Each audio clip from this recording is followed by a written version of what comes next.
Telugu Desam party ఏ కులానికి వ్యతిరేకం కాదు, బీ క్లియర్. ఏ మతానికి కూడా వ్యతిరేకం కాదు.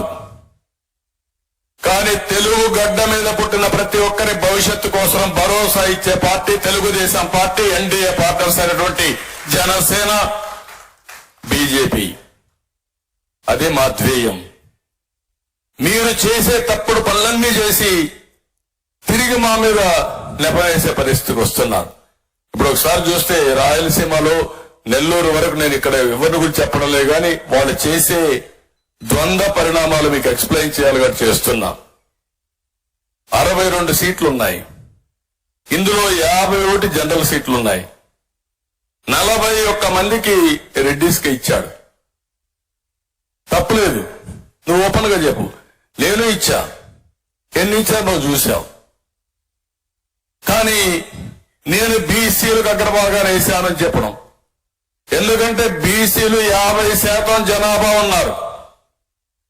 50% ఉండే జనాభాకు న్యాయం చేయాలి. అందుకే మనం ఎంపీల్లో గాని ఎమ్మెల్యేలో గాని నెంబర్ 1 ప్లేస్ ఎవరైతే ఉన్నారంటే బీసీలకే ఇచ్చాం. తర్వాతనే మిగిలిన వర్గాలకు అంతా ఇచ్చాం. That is our commitment, that is our policy. నువ్వు చేసే తప్పుడు పనులు మళ్ళా గుడ్డగాలు చేయడం వాళ్ళ పైన వేస్తే మనం తుడుచుకుంటా కూర్చోవాలా. అదే తప్పు అంటున్నా. ఎవరికి న్యాయం జరగల వీళ్ళ వల్ల. ఏ నలుగురు పేటీఎం బ్యాచ్, ఆ సుబ్బారెడ్డో, విజయసాయి రెడ్డో, లేకపోతే సజ్జలో, లేకపోతే పెద్దిరెడ్డి, ఇక్కడుండే రాష్ట్రంలో ఉండే రెడ్డిస్కి ఎవరికి న్యాయం జరగలేదు. ఏ ప్రాంతానికి జరగలేదు. లేదంటే రాష్ట్రంలో ఉండే క్రిస్టియన్స్ కి ఏం జరగలేదు. ముస్లింలు కొరిగిందేమీ లేదు. అదే మరి షెడ్యూల్ కులాలైన మాలాస్ ఆర్ మాదిగాస్ ఏం న్యాయం చేశారు చెప్పండి మీరు. సప్లాన్ ఉంటే సప్లాన్ ఇచ్చారా మీరు? అందరికీ ఇచ్చినట్టు 10 రూపాయలు ఖర్చు పెట్టారు తప్ప, అదే స్కీములు తప్ప ప్రత్యేకంగా రాజ్యాంగంలో వాళ్ళకు ఉండే ప్రొవిజన్ సప్లాన్ ఉంటే ఆ సప్లాన్ ప్రకారం నిధులు పెట్టాల్సి 1 రూపాయి పెట్టారో మీరు చెప్పండి. ఓచకోత చేశారు, మనుషులను చంపారు. చంపడం కాదు, దిక్కులేని విధంగా క్రూయల్ గా చంపి ఇప్పటికి కూడా వాళ్ళని ఏమాత్రం మనం చూసాం.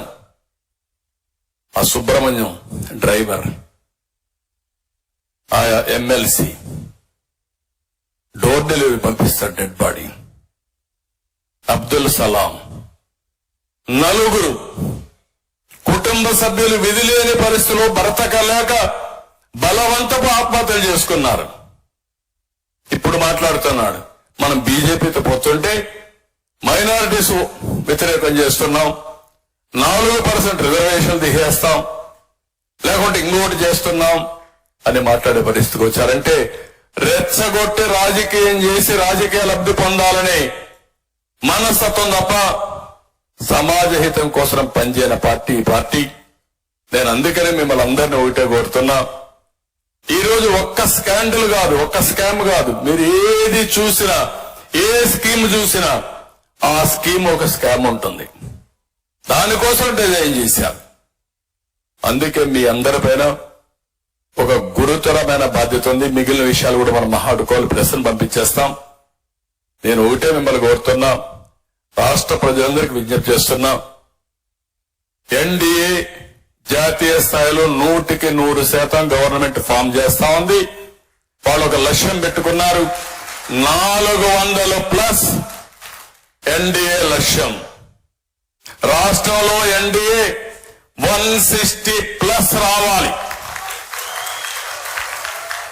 ఎంపీల్లో 24+, 25 గెలిపించుకోగలిగితే చరిత్ర, నాకేం అనుమానం లేదు. కడప కూడా మనమే గెలవబోతున్నాం, దాంట్లో నాకు అనుమానం లేదు. ఏ ముఖం పెట్టుకొని మీరు ఓటు అడుగుతారు? బాబాయిని చంపాం, మిమ్మల్ని కూడా లేపేస్తాం ఓటేమని అడుగుతారా? నేను అడుగుతున్న సమాధానం చెప్పండి.